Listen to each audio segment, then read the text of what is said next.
নমস্কার বন্ধুরা, আজকে অনেক দিন পর আমি আবার নিয়ে এসেছি তোমাদের জন্য একটা লম্বা ভিডিও। তো এই ভিডিওতে আমি তোমাদের সাথে আলোচনা করব লগ্ন কুষ্ঠির 12টা ঘর সম্পর্কে, অর্থাৎ 12টা ভাব সম্পর্কে। প্রত্যেকটা ঘর একটা করে নির্দিষ্ট ভাবকে প্রকাশ করে। তো প্রত্যেকটা ঘর কী কী নির্দেশ করে, আমরা জন্মকুণ্ডলীর 12টা ঘরের প্রত্যেকটা ঘর থেকে কী কী বিষয় সম্পর্কে জ্ঞান অর্জন করতে পারি সেই সম্পর্কে আলোচনা করব।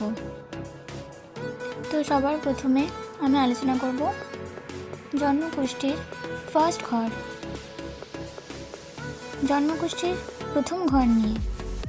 জন্মকুষ্ঠির ফার্স্ট হাউস নির্দেশ করে একজন ব্যক্তির চারিত্রিক বৈশিষ্ট্য, অর্থাৎ একজন ব্যক্তি বাহ্যিক রূপ, বাহ্যিক গঠন লগ্নভাব থেকে নির্ণয় করা হয়। এই লগ্নভাব থেকে আমরা জানতে পারি একজন ব্যক্তির আচার আচরণ, স্বভাব চরিত্র, তার আত্মবিশ্বাস সম্পর্কে, তার দৃঢ় সংকল্প সম্পর্কে, তার আত্মপরিচয় সম্পর্কে আমরা ধারণা লাভ করতে পারি। অর্থাৎ একজন ব্যক্তির বাহ্যিক এবং আত্মপরিচয় আমরা লগ্নভাব থেকে নির্ণয় করতে পারি। লগ্নভাব হচ্ছে একজন ব্যক্তির চারিত্রিক বৈশিষ্ট্য বলি, তা বাহ্যিক এবং আত্মিক উভয়কেই প্রকাশ করে। তো জন্মকুণ্ডলীর ফার্স্ট হাউস একজন ব্যক্তির ব্যক্তিত্বকে নির্দেশ করে। এবার আলোচনা করব জন্মকুষ্ঠির সেকেন্ড ঘর, অর্থাৎ জন্মকুষ্ঠির এই সেকেন্ড হাউস থেকে কী কী বিষয় নির্ণয় করা হয় সে সম্পর্কে জানব। লগ্নকুষ্ঠির সেকেন্ড হাউস হচ্ছে ধন ভাব, অর্থাৎ আয় ঘর বলা হয়। এই জন্মকুষ্ঠির সেকেন্ড হাউস থেকে একজন ব্যক্তির আর্থিক সম্পদ কতটা তা জানা যায়, তার পারিবারিক সম্পদ কতটা তা জানতে পারা যায়। এই সেকেন্ড হাউস থেকে একজন ব্যক্তির বাচনভঙ্গি, অর্থাৎ বক্তৃতা দেওয়ার ক্ষমতা সম্পর্কে ধারণা লাভ করা হয়।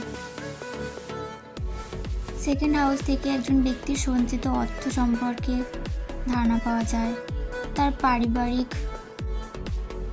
অর্থ এবং সেই ব্যক্তি জীবনে কতটা কি অর্থ সম্পদ লাভ করতে পারবে, তার কতটা অর্থ সঞ্চয় করতে পারবে তা ধনভাব থেকে ধারণা পাওয়া যায়। অর্থাৎ দ্বিতীয় ভাব হচ্ছে ধন ভাব বা অর্থের ঘর। এই ঘর থেকে একজন ব্যক্তির অর্থ সম্পর্কে, সম্পদ সম্পর্কে ধারণা লাভ করা যায়। এবার আসবো জন্মকুণ্ডলীর থার্ড হাউস, অর্থাৎ তৃতীয় ঘর থেকে কী কী বিষয় ধারণা লাভ করতে পারি সে সম্পর্কে। তো এটা হচ্ছে জন্মকুষ্ঠির থার্ড হাউস। এই থার্ড হাউস থেকে একজন ব্যক্তির যোগাযোগ ব্যবস্থা সম্পর্কে ধারণা নির্ণয় করা যায়। জন্মকুষ্ঠির থার্ড হাউস হচ্ছে ছোট ভাই বা বোনের ঘর। এই ঘর থেকে নিজস্ব ছোট ভাই বোন সম্পর্কে ধারণা পাওয়া যায়, ভাই বোনের সাথে সম্পর্ক তা ধারণা পাওয়া যায়। ছোটোখাটো ভ্রমণ ব্যবস্থা সম্পর্কে থার্ড হাউস থেকে জানা যায় এবং এই থার্ড হাউস থেকে একজন ব্যক্তির যোগাযোগ ব্যবস্থা, তার সাহস এ সম্পর্কেও ধারণা লাভ করা যায়। অর্থাৎ থার্ড হাউস হচ্ছে বিশেষ করে ছোট ভাই বোনদের সাথে সম্পর্ক নির্ণয় করতে সাহায্য করে।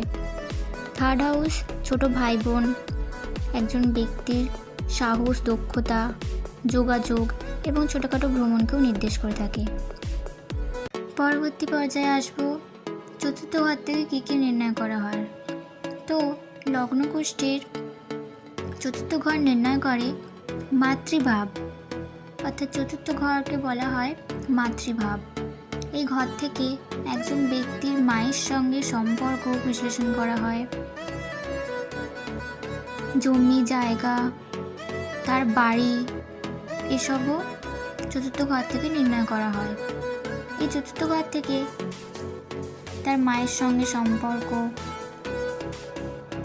একজন ব্যক্তির জীবনে কতটা কি বাড়ি গাড়ি করতে পারবে সেই সম্পর্কে ধারণা লাভ করা যায়। চতুর্থ ঘর থেকে তার পারিবারিক সুখ, তার মায়ের সাথে সম্পর্ক, তার আর্থিক পরিবেশ সম্পর্কেও, তার পারিবারিক দিক সম্পর্কেও ধারণা বিশ্লেষণ করা হয়। পরবর্তী পর্যায়ে আসব জন্মকুষ্ঠির পঞ্চম ঘর থেকে কী কী বিষয় সম্পর্কে ধারণা লাভ করতে পারি। জন্মকুষ্ঠির 5th হাউস হচ্ছে একটা অত্যন্ত গুরুত্বপূর্ণ একটা ঘর। তো পঞ্চম ঘর থেকে একজন ব্যক্তির শিক্ষা সম্পর্কে ধারণা লাভ করা যায়। সেই ব্যক্তির জীবনে কতদূর শিক্ষা লাভ করতে পারবে, সেই ব্যক্তির জীবনে হায়ার স্টাডি যোগ কানেকশন কতটা তা সম্পর্কে ধারণা পাওয়া যায়। তার শিক্ষা কীরকম হবে, শিক্ষাগত যোগ্যতা সম্পর্কে ধারণা পাওয়া যায়। এছাড়াও পঞ্চম ঘর থেকে প্রেম, ভালোবাসা নির্ণয় করা হয়। পঞ্চম ঘর হচ্ছে প্রেমের ঘর, অর্থাৎ এই ঘর থেকে প্রেম বিষয়েও ধারণা লাভ করা যায়। একজন ব্যক্তির প্রেম সম্পর্কে ধারণা পঞ্চম ঘর থেকে লাভ করা যায়। তার প্রেম ভালোবাসার ক্ষমতা সম্পর্কে পঞ্চম ঘর থেকে ধারণা বিশ্লেষণ করা হয়। এছাড়াও পঞ্চম ঘর নির্দেশ করে সন্তান ভাব। পঞ্চম ঘরকে সন্তান ভাবও বলা হয়। একজন ব্যক্তির সন্তান সম্পর্কে ধারণা বিশ্লেষণ করা হয় পঞ্চম ঘর থেকে। একজন ব্যক্তির সন্তান সম্পর্কে ধারণা পঞ্চম ঘর থেকে লাভ করা যায়। তার সন্তান সম্পর্কেও জানা যায় পঞ্চম ঘর থেকে। অর্থাৎ পঞ্চম ঘর থেকে একজন ব্যক্তির শিক্ষাগত যোগ্যতা, হায়ার স্টাডির কানেকশন, একজন ব্যক্তির প্রেম ভালোবাসার ক্ষমতা, দক্ষতা এবং সন্তান অর্জনের যাবতীয় বিশেষত্ব পঞ্চম ঘর থেকে লাভ করা যায়। এরপর আসব জন্মকুষ্ঠির ষষ্ঠ ঘর থেকে কী কী নির্ণয় করা হয় সে সম্পর্কে। তো জন্মকুষ্ঠির এখানে দেখো লগ্নভাব থেকে ষষ্ঠ ঘর হচ্ছে কন্যা রাশির ঘর। তো এই ষষ্ঠ ঘর নির্ণয় করে রোগ প্রতিরোধ ক্ষমতা নিয়ন্ত্রণ সম্পর্কে। একজন ব্যক্তির রোগ প্রতিরোধ করার ক্ষমতা সম্পর্কে বিশ্লেষণ করা হয় ষষ্ঠ ঘর থেকে। ষষ্ঠ ঘর হচ্ছে রোগের ঘর। ষষ্ঠ ঘর থেকে আমরা শত্রুভাব বিচার করতে পারি, অর্থাৎ একজন ব্যক্তির কত কি শত্রু থাকতে পারে সে সম্পর্কে ষষ্ঠ ঘর থেকে নির্ণয় করা হয়। এই ষষ্ঠ ঘর থেকে একজন ব্যক্তির আইনি সমস্যা, শত্রু, জয় পরাজয় এসব সম্পর্কেও নির্ণয় করা হয়। ষষ্ঠ ঘর হচ্ছে ঋণের ঘর। এই ষষ্ঠ ঘর থেকে ব্যক্তির ঋণ ক্ষমতা সম্পর্কে ধারণা লাভ করা যায়। একজন ব্যক্তির রোগ প্রতিরোধ ক্ষমতা, একজন ব্যক্তির রিপুর ক্ষমতা, একজন ব্যক্তির শত্রু সংখ্যা এবং শত্রু সম্পর্কে ধারণা নির্ণয় করা হয় এই ষষ্ঠ ঘর থেকে। অর্থাৎ ষষ্ঠ ঘর হচ্ছে রোগ, রিপু, ঋণ এইসব বিষয়কে বিশ্লেষণ করে ষষ্ঠ ঘর। এবার আসবো জন্মকুণ্ডলীর সপ্তম ঘর থেকে কী কী নির্ণয় করা হয় সে সম্পর্কে জানতে। তো জন্মকুণ্ডলীর সপ্তম ঘর হচ্ছে অত্যন্ত গুরুত্বপূর্ণ একটি ঘর। এখানে দেখো লগ্ন থেকে সপ্তম ঘর পড়ছে তুলা রাশির ঘরে। তো এই তুলা রাশির ঘর সপ্তম ঘর। এই সপ্তম ঘর নির্ণয় করে তার বিবাহিত জীবন, দাম্পত্য জীবন সম্পর্কে। অর্থাৎ এই সপ্তম ঘর একজন ব্যক্তির দাম্পত্য জীবন কেমন হবে, তার বিবাহিত জীবন কীরকম হবে, তার জীবন সঙ্গী কীরকম হবে সে সম্পর্কে নির্ণয় করে সপ্তম ঘর। সপ্তম ঘর হচ্ছে বিবাহ ঘর। অর্থাৎ সপ্তম ঘর থেকে বিবাহিত জীবন, বিবাহ সঙ্গীর আচার আচরণ সম্পর্কে সপ্তম ঘর থেকে ধারণা পাওয়া যায়। এখানে লগ্নভাবে ঠিক অপোজিট ঘর হচ্ছে সপ্তম ঘর, অর্থাৎ একজন ব্যক্তি, লগ্নভাব হচ্ছে ব্যক্তির ঘর, ব্যক্তির চারিত্রিক বৈশিষ্ট্যাবলীর ঘর। আর তার বিপরীতে তার বিবাহিত জীবন, অর্থাৎ তার বিপরীত লিঙ্গের ক্যারেক্টার সম্পর্কে ধারণা পাওয়া যায়। অর্থাৎ সপ্তম ঘর হচ্ছে দাম্পত্য জীবন, দাম্পত্য সঙ্গীর আচার আচরণ, বৈশিষ্ট্য ইত্যাদিকে নির্দেশ করে। এরপর আসবো জন্মকুণ্ডলীর অষ্টম ঘর সম্পর্কে। এখানে অষ্টম ঘর পড়ছে বৃশ্চিক রাশি। তো এই অষ্টম ঘর হচ্ছে মৃত্যু ঘর, অর্থাৎ অষ্টম ভাব হচ্ছে মৃত্যু ভাব। অষ্টম ভাব থেকে একজন ব্যক্তির আয়ু সম্পর্কে বিচার করা হয়। একজন ব্যক্তির কতটা আয়ু রয়েছে সে সম্পর্কে অষ্টম ভাব থেকে আমরা ধারণা পেতে পারি। অষ্টম ঘর হচ্ছে আকস্মিক দুর্ঘটনার ঘর, অর্থাৎ কোনো রকমের দুর্ঘটনা ঘটলে এই অষ্টম ঘর থেকে জানা যায়। অষ্টম ঘর মৃত্যুর ঘর, অষ্টম ঘর আয়ুর ঘর। অষ্টম ঘর এছাড়াও নির্দেশ করে কোনো রকম গোপনীয় বিষয়, অর্থাৎ একজন ব্যক্তির গোপন বিষয় সম্পর্কে অষ্টম ঘর নির্দেশ করে। এছাড়াও অষ্টম ঘর গুপ্তবিদ্যা সম্পর্কে ধারণা লাভ করতে সাহায্য করে, অর্থাৎ একজন ব্যক্তির গোপন বিদ্যা সম্পর্কে ধারণা দেয় এই অষ্টম ঘর। অষ্টম ঘর এছাড়াও উত্তরাধিকার সূত্রেও ধারণা দেয়। অষ্টম ঘর এক কথায় মৃত্যু ঘর। অষ্টম ঘর থেকে নানা রকমের কিছু আমরা ধারণা পেতে পারি, যেমন মৃত্যু, একজন ব্যক্তির আয়ু সম্পর্কে ধারণা, একজন ব্যক্তির আকস্মিক দুর্ঘটনা, এছাড়াও গোপনীয় নানান রকম বিষয়, গুপ্তবিদ্যা এ সম্পর্কে ধারণা পাওয়া যায়। এরপর আসবো নবম ঘর। তো জন্মকুণ্ডলীর নবম ঘর এখানে পড়ছে ধনুরাশির ঘর। তো এই নবম ঘর থেকে একজন ব্যক্তির ভাগ্য ভাব বিচার করা হয়। নবম ভাবকে বলা হয় একজন ব্যক্তির ভাগ্য ভাব, অর্থাৎ একজন ব্যক্তির ভাগ্য সম্পর্কে জানা যায় নবম ঘর থেকে। নবম ঘর হচ্ছে পিতার ঘর, অর্থাৎ পিতা সম্পর্কিত ধারণা নবম ঘর থেকে পাওয়া যায়। একজন ব্যক্তির আধ্যাত্মিকতা সম্পর্কে জ্ঞান, একজন ব্যক্তির আধ্যাত্মিকতা ধর্ম সম্পর্কে শিক্ষা নবম ঘর থেকে জানা যায়। নবম ঘর থেকে পিতা সম্পর্কিত ধারণা লাভ করা যায়। নবম ঘর থেকে একজন ব্যক্তির ভাগ্য সহায়তা কতটা তা নবম ঘর থেকে জানা যায়। এরপর আসবো দশম ঘর। দশম ঘর এখানে পড়ছে মকর রাশির ঘর। তো দশম ঘর নির্দেশ করে একজন ব্যক্তির পেশাগত যোগ্যতা, অর্থাৎ একজন ব্যক্তির কর্মজীবন নির্ভর করে দশম ঘর থেকে। দশম ঘর থেকে আমরা জানতে পারি একজন ব্যক্তির কর্মজীবন সম্পর্কে, পেশাগত জীবন সম্পর্কে, সে কীরকম কী পেশার সাথে যুক্ত হতে পারে সে সম্পর্কে দশম ঘর থেকে ধারণা পাওয়া যায়।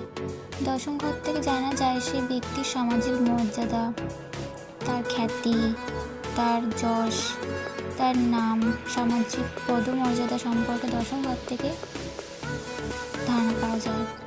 এক কথা দশম ঘর হচ্ছে একজন ব্যক্তির খ্যাতি, মর্যাদা, একজন ব্যক্তির কর্ম সংক্রান্ত ধারণা দেয় দশম ঘর। দশম ঘর হচ্ছে একজন ব্যক্তির কর্মজীবনের ঘর। তো একজন ব্যক্তি কর্মজীবনকে নির্দেশ করে দশম ঘর। একজন ব্যক্তির কর্মজীবনের যাবতীয় নাম, যশ, খ্যাতি, পদমর্যাদা, কতটা পরিমাণে একজন ব্যক্তি তার পেশাগত যোগ্যতায় উঠতে পারে এবং কী কী পেশায় যুক্ত থাকতে পারে তা সম্পর্কে ধারণা দেয় দশম ঘর। এরপর আসবো জন্মকুণ্ডলীর একাদশ ঘর সম্পর্কে। এখানে জন্মকুণ্ডলী একাদশ ঘর হচ্ছে কুম্ভ রাশির ঘর। তো এই একাদশ ঘর নির্দেশ করে একজন ব্যক্তির প্রাপ্তি কতটা। একাদশ ঘর থেকে একজন ব্যক্তির আয় ভাব বিচার করা হয়। একজন ব্যক্তি কতটা কি জীবনে অর্জন করতে পারবে সম্পদ টাকা পয়সা তার নির্ণয় করা হয় একাদশ ঘর থেকে। একাদশ ঘর থেকে একজন ব্যক্তির প্রাপ্তি যোগ, অর্থাৎ তার ইচ্ছা, আকাঙ্ক্ষা, আশা পূর্ণ হবে কি না, তার আশা আকাঙ্ক্ষা পূর্ণ হওয়ার চান্স কি কতটা, সে সম্পর্কে ধারণা পাওয়া যায় একাদশ ঘর থেকে। একাদশ ঘর হচ্ছে প্রাপ্তির ঘর। একজন ব্যক্তির প্রাপ্তি ক্ষমতা কতটা হবে, একজন ব্যক্তি জীবনে কতটা কি অর্জন করবে, সে সম্পর্কে ধারণা দেয় একাদশ ঘর। একাদশ ঘর হচ্ছে একজন ব্যক্তির আয় ঘর। এই ঘর থেকে সেই ব্যক্তি জীবনে কত কি সম্পদ অর্থ লাভ করতে পারবে সে সম্পর্কে ধারণা লাভ করা যায়। এছাড়াও একাদশ ঘর মেন যে বিষয়টা বিশ্লেষণ করে সেটা হচ্ছে প্রাপ্তি ঘর। একজন ব্যক্তি জীবনে যে অর্জন করার যে ক্ষমতা সেটা কতটা এবং কতটা কি অর্জন করতে পারবে, কতটা সে প্রাপ্তির যোগ আছে তার মধ্যে, সে সম্পর্কে নির্দেশ করে একাদশ ঘর।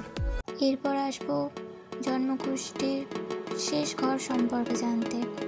তো জন্মকুণ্ডলীর শেষ ঘর 12th হাউস হচ্ছে অত্যন্ত গুরুত্বপূর্ণ একটা ঘর।